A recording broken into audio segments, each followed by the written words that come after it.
저는 30대 초반의 나이에 아이를 키우며 일도 하고 있는 워킹맘입니다. 대학 졸업하고 바로 취업을 해서 눈코 뜰 새 없이 바쁘게 살다 보니 20대 시절을 연애도 못하고 일에만 미쳐서 살았던 것 같아요. 정신없이 살면서 나이만 먹었고 그러다가 초등학교 동창 모임에 우연히 나가서 지금의 남편을 만나 결혼까지 하게 되었어요. 어릴 때부터 저를 좋아했다고 남편이 먼저 제게 고백을 했었거든요.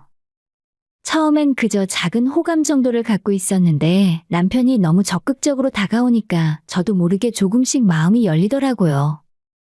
남편의 성격은 그리 남자답진 않지만 섬세하고 차분하게 현실을 볼 수 있는 점이 장점이고 그게 저랑 잘 맞는다고 생각했습니다.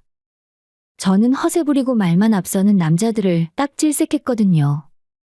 그리고 세상 참 좁다 싶은 게 제가 대학 들어오고 직장 다니기 시작한 뒤로 고향을 떠나 서울에서 지내고 있었는데 남편도 서울에 올라와 살고 있었고 제 가장 친한 친구랑 바로 옆 건물에서 살고 있었더라고요. 제가 그 동네에 자주 놀러 갔었는데 어떻게 그동안 안 마주치고 살았나 싶어요. 동창이고 뭐고 저는 크게 신경 쓰지 않았고 제 절친 한 명을 제외하고는 아무하고도 연락을 하지 않았지만 제 친구의 말에 따르면 남편의 평판이 매우 좋은 편이었습니다. 걔 진짜 진국이야. 예전부터 봉사활동 같은 것도 많이 다녔고 내가 보니 성실하고 성격도 참 좋더라. 근데 아니다. 이 이야기는 할 필요 없을 것 같아. 아무튼 나는 너희들이 결혼한다고 하니 너무 기분 좋아. 축하해. 제가 친구에게 우리 두 사람 결혼하기로 했다고 말을 했을 때 이러면서 뭔가 말끝을 흐리더라고요. 조금 의아한 생각이 들었지만 그때는 그냥 별일 아니겠지 하고 넘어갔어요. 한참이 지나고 나서야 친구가 말하려고 했던 그때의 그 의미가 무엇이었는지 스스로 당해보고 깨달을 수 있었습니다. 아무튼 저는 바쁜 업무 와중에도 평일 휴일 가릴 거 없이 남편과 어떻게든 약속을 잡아 자주 만남을 가졌어요. 연애 초반부터 서로 너무 잘 통하고 이게 천생연분인가 할 정도로 저와 잘 맞았습니다. 지금 와서 생각하면 그 시절이 참 행복했어요. 연애를 잘하고 있다가 나이가 30을 코앞에 두고 있을 때 자연스럽게 결혼 이야기가 나오게 되었고 더 늦기 전에 빨리 하는 것이 낫겠다 싶었어요. 연애 기간이 2년 정도였고 결혼하자마자 바로 딸이 생겨버려서 임신을 하고 출산을 하고 보니 시간이 정신없이 빨리 지나가더군요. 저나 남편이나 당연히 처음 해보는 결혼이고 처음 경험해보는 출산이었기 때문에 무엇을 어떻게 준비를 해야 하는지도 전혀 모르고 있었습니다. 친구들 중에 제가 일찍 결혼을 하게 된 편이었고 아이를 가진 사람은 정말 제가 처음이었거든요.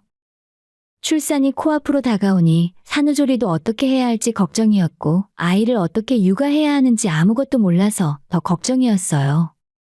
원래 우리 회사가 육아휴직을 2년 동안 하는 것이 가능했지만 회사에서 현재 맡고 있는 프로젝트 때문에 도저히 그 정도로 쉴 수가 없었습니다. 예전부터 제가 준비해서 겨우 인정받고 진행하는 일이었고 지금 육아휴직을 쓰고 쉬게 된다면 열심히 제가 노력한 공을 다른 사람에게 뺏기는 일이나 마찬가지였죠. 진급이나 미래가 걸린 일이라 아이를 낳은 후에 최대한 빠르게 회사로 복직을 해야 하는 상황이었습니다. 제 친정부모님은 지방에 살고 계시고 두 분이 함께 자영업을 하고 계시기 때문에 도저히 저를 도와줄 수 없었어요.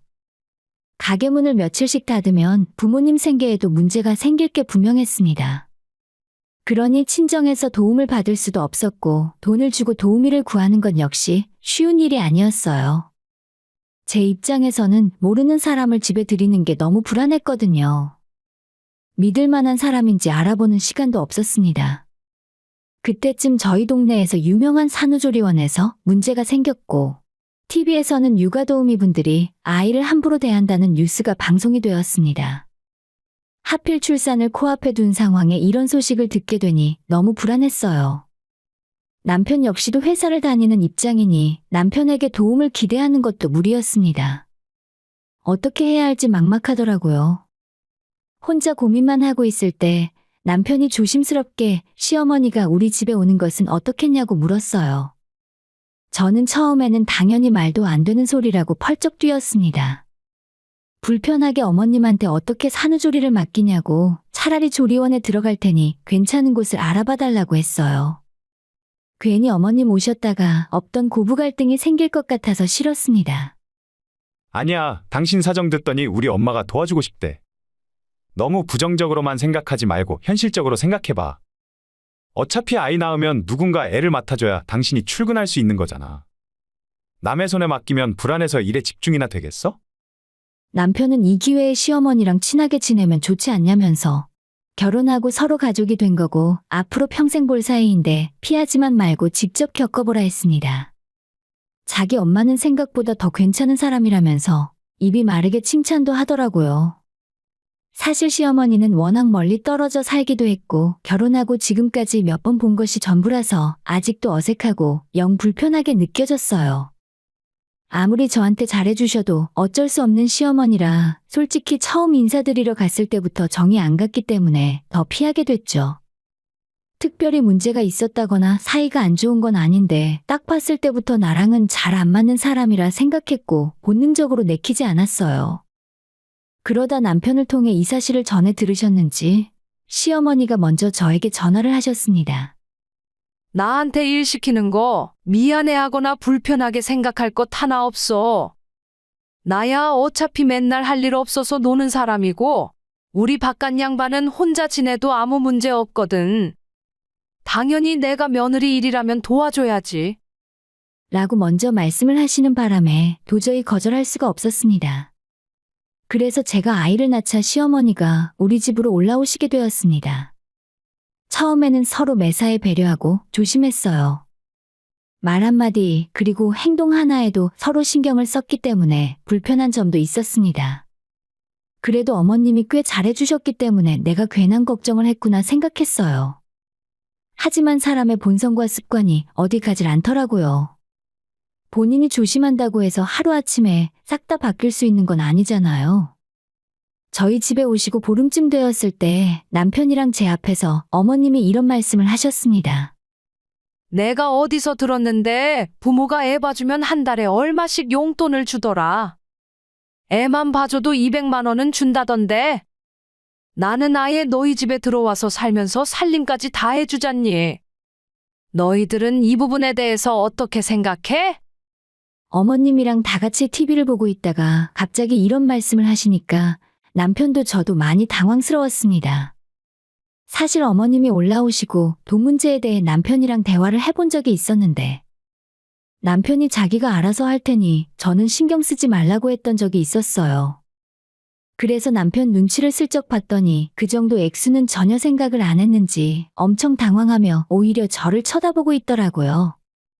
갑자기 분위기가 싸해지자 어머님이 저와 남편을 한 번씩 쳐다보시고는 뭘 그렇게 표정이 심각해졌어? 그냥 한번 농담해본 거야. 내가 너희들한테 돈 받자고 이러니? 하면서 슬쩍 말을 돌리고 넘어가셨어요. 진짜 어머님이 저랑 스타일이 다르다고 생각하게 된 건 차라리 용돈이 필요하면 이런 일을 시작하기 전에 미리 대화를 하고 결정을 했을 겁니다. 그냥 좋은 마음으로 해주는 것처럼 말씀을 하시더니 이제 와서 돈 이야기를 이렇게 꺼내시니 당황스럽더라고요. 남편도 한 50만 원 정도 드리면 되겠지 생각했을 텐데 상상치도 못한 액수가 튀어나와서 너무 황당했었나 봐요.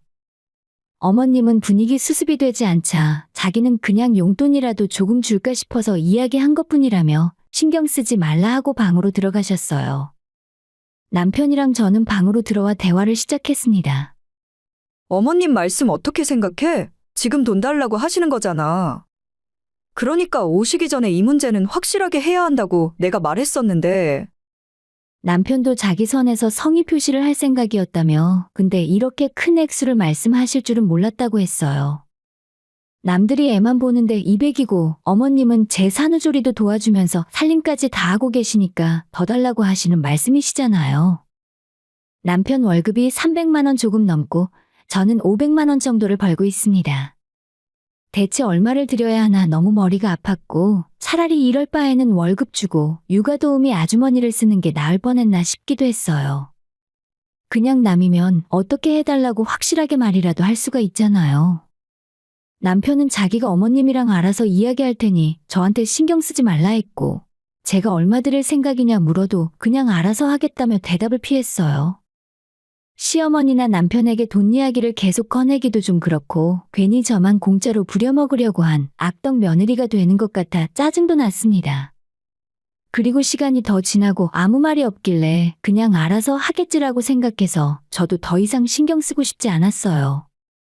아마 남편이 어머님께 알아서 돈을 드리고 있을 거라 생각했습니다. 하지만 돈 문제뿐만 아니라 다른 곳에서도 문제점이 하나둘씩 생기기 시작했어요. 어머님이 육아랑 집안 살림을 전부 봐주시기로 한 것이 맞지만 제가 다 맡겨놓을 수도 없고 저와 남편도 어느 정도 할 일은 하면서 지냈습니다. 시어머니는 처음에 자기한테 다 맡기고 신경 끄라 하셨지만 며느리 된 입장에서 그럴 수는 없잖아요. 설거지하고 분리수거하는 건 남편이 항상 도맡아 했고 저도 회사 다녀오면 매일 청소기 돌리고 빨래도 쌓이기 전에 미리미리 다 해버렸어요. 어머님이 낮에 혼자 아이를 보는 게 힘드셨겠지만 그래도 저희 퇴근하고 난 뒤로는 쉬는 시간이 대부분이었습니다.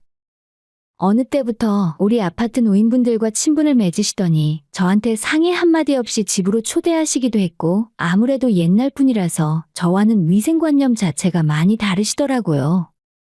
아이 용품 소독 좀 해달라고 일부러 젖병 소독기까지 다 사다 놓았는데 자기가 잘 씻어서 괜찮다며 그냥 쓰시더라고요. 제가 하는 말은 귀담아 듣지도 않는 느낌이었어요.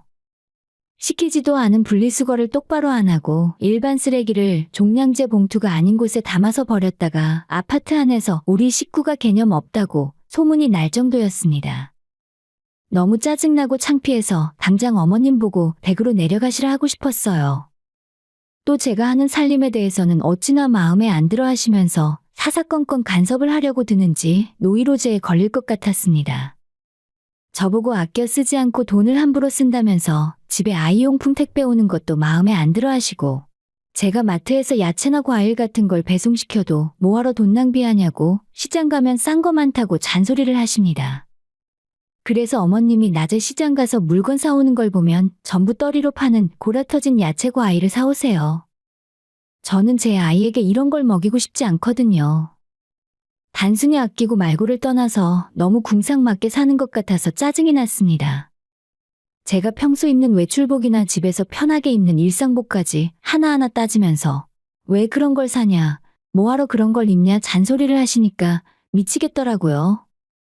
점점 잔소리는 더 심해지고 언제 한번 날 잡고 제 정신머리를 싹 다 뜯어고쳐야 한다는 둥 말씀이 너무 심해진다 싶었어요. 살림 도와주러 오셨다 하고서는 오히려 저를 힘들게 만드셨습니다. 애초에 이러려고 작정한 채로 집에 들어왔나 하는 생각까지 들었어요. 그뿐만 아니라 집에서 슬리퍼도 안 신고 맨발로 쿵쿵 걸어 다니시기 때문에 아래층 사람이 쫓아 올라온 적도 여러 번인데 그때마다 겨우 그런 걸 갖고 뭐라 하냐면서 적반하장이었죠. 이게 과연 저와 우리 아이를 위해서 하는 행동인가 싶은 적도 한두 번이 아닙니다. 음식을 어머님이 낮에 만드시는데 순전히 본인 취향에 맞는 맵고 짜고 냄새 나는 음식 위주로 하시기 때문에 그걸 먹는 것도 곤욕이었죠. 너무 제 입맛에 안 맞아서 퇴근길에 반찬 가게에서 제 입맛에 맞는 반찬을 사온 적이 있는데 또 그걸 보시고는 돈 낭비한다, 살림 이상하게 한다며 타박을 하셨습니다. 어쨌든 저도 애 낳은 지 얼마 안 된 사람인데 초반에 미역국 좀 끓여주신 걸 제외하고는 저한테 뭐 먹고 싶냐 물어본 적도 없고 저를 위한 음식을 해주신 적도 없었죠. 어머님이 친정엄마도 아니고 이거 해달라고 제가 먼저 이야기하기도 쉽지 않잖아요. 몸도 제대로 안 풀린 상황에서 회사로 복직해 일을 하느라 안 그래도 힘든데 퇴근하고 집에 와서도 제대로 쉬지 못하니 너무 힘들었어요. 먹는 것도 제대로 못 먹고 어머님은 낮에 힘들었다며 제가 퇴근한 이후로는 아이도 저한테 다 맡겨놓으시니 이런 스트레스가 아이한테도 좋지 않았습니다. 시간이 지날수록 이건 도우러 우리 집에 온 게 아니라 나를 괴롭히러 온 게 아닐까 하는 생각까지 들더라고요. 너무 답답한 마음에 어디 하소연할 곳이 필요해서 제 친구와 전화통화를 하게 되었어요. 이런저런 이야기를 나누다가 우리 시어머니 이야기를 하게 됐죠. 그러자 제 친구는 제가 남편과 사귄다고 이야기할 때부터 말을 할까 말까 고민하다가 결국 못했다면서 이제 와서 이런 말을 하는 겁니다. 내가 사실 너희 남편네 어머님을 좀 알거든. 알고 보면 나쁜 분은 아닌데 성격이 좀 유별나신 데가 있어. 동네 이웃 사람들이랑 사이도 안 좋은 편이고. 근데 너가 결혼까지 한다고 하니까 내가 그런 말을 차마 못하겠더라. 사실 결혼 전에 듣더라도 그 문제 때문에 결혼을 엎어버릴 정도는 아니었죠.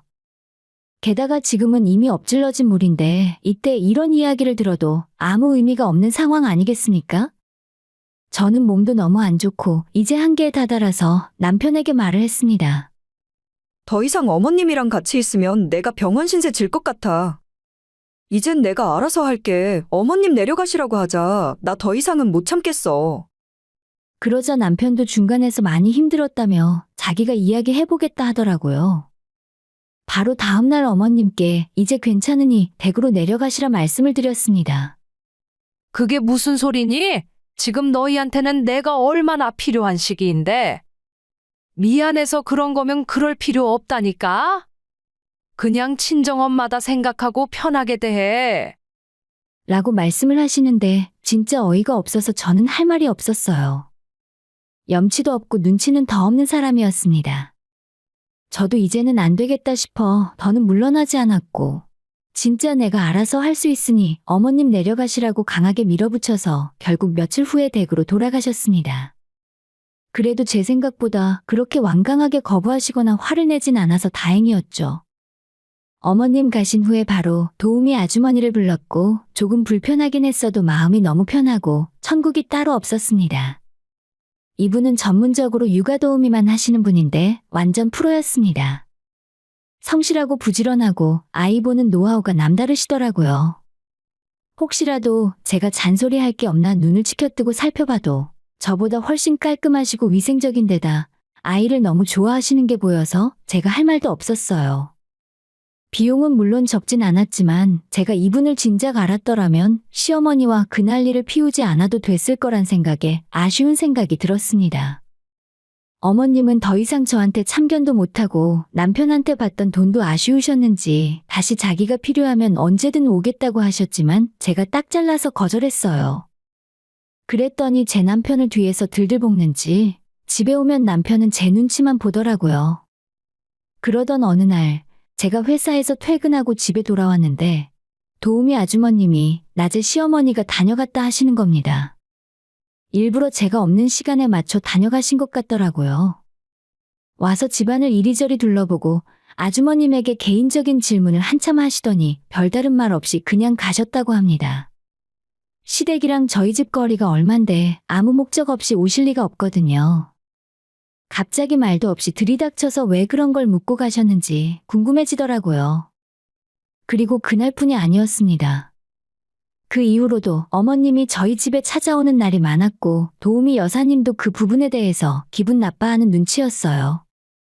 좀 선을 넘는 것 같다고 생각하고 있었는데 어느 날 여사님이 조심스레 저한테 말씀을 하셨습니다. 할머님께서 자꾸 왔다 가실 때마다 안 좋은 말씀을 하시는데 제가 이런 말을 전해도 되는 건지 고민이 많았거든요. 괜히 저 때문에 집안에 분란 생기는 거 아닌가 하고. 근데 이건 좀 아셔야 할 것 같아서요. 라고 하면서 핸드폰에 녹음된 음성을 저한테 들려주셨어요.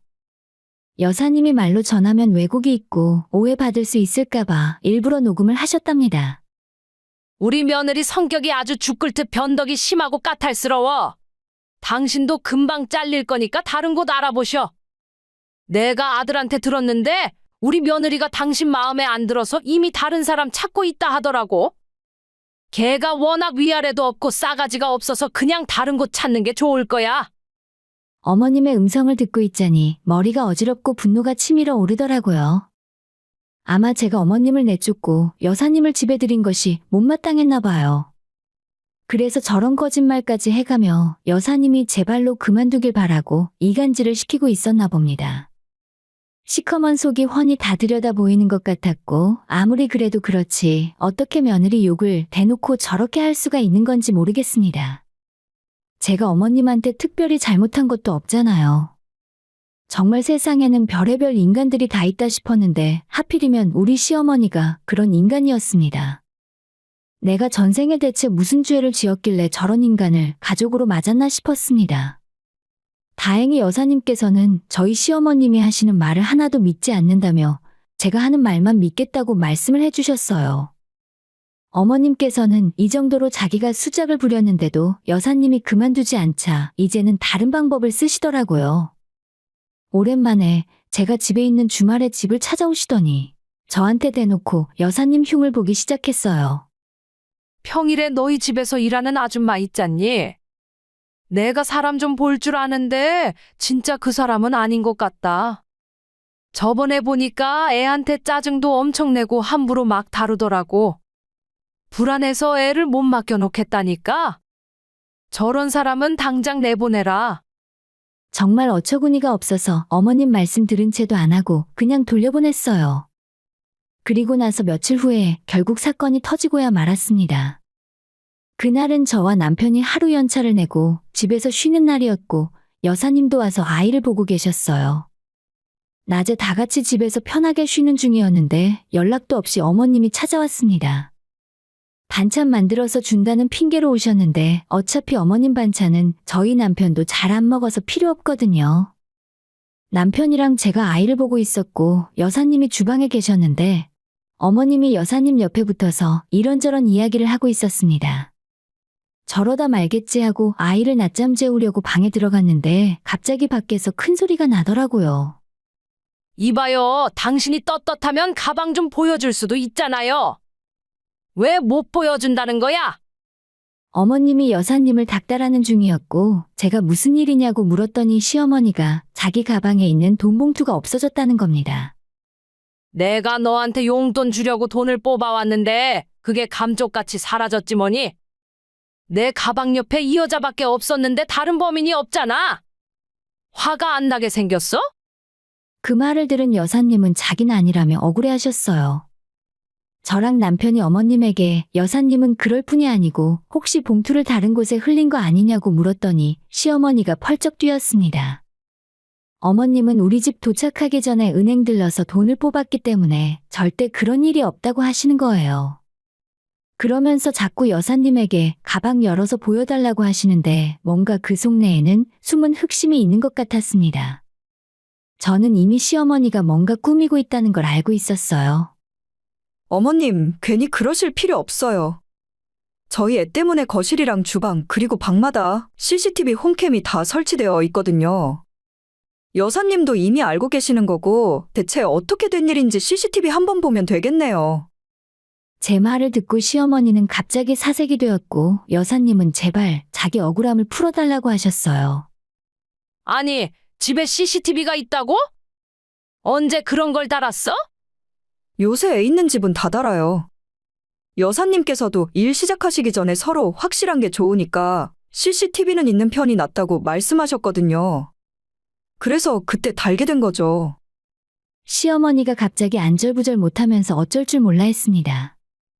카메라를 돌려서 확인을 해보니 아니나 다를까 여사님이 정신없이 일하시는 와중에 시어머니가 본인 가방에서 봉투를 꺼내서 여사님 가방에 집어넣는 모습이 정확하게 찍혀 있었습니다.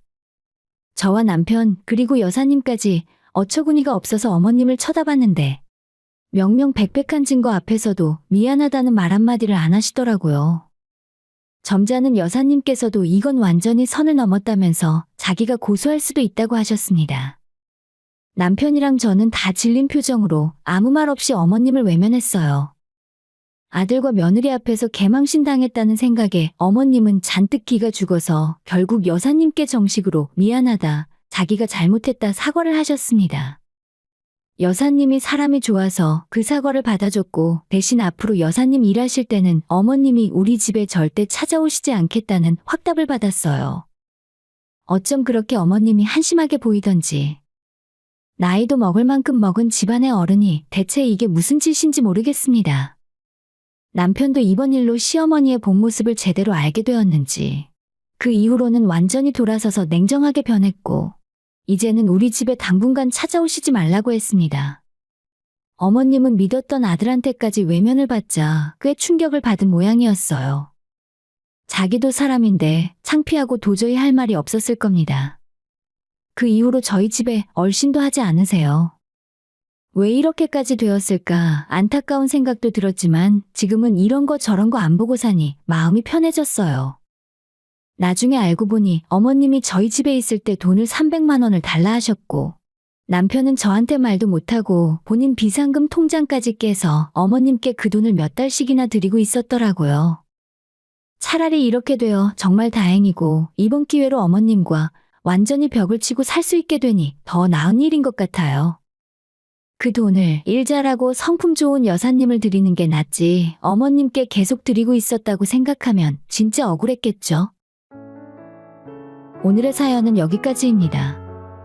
구독과 좋아요, 알림 설정 부탁드려요. 다들 행복하시고 좋은 하루 되세요.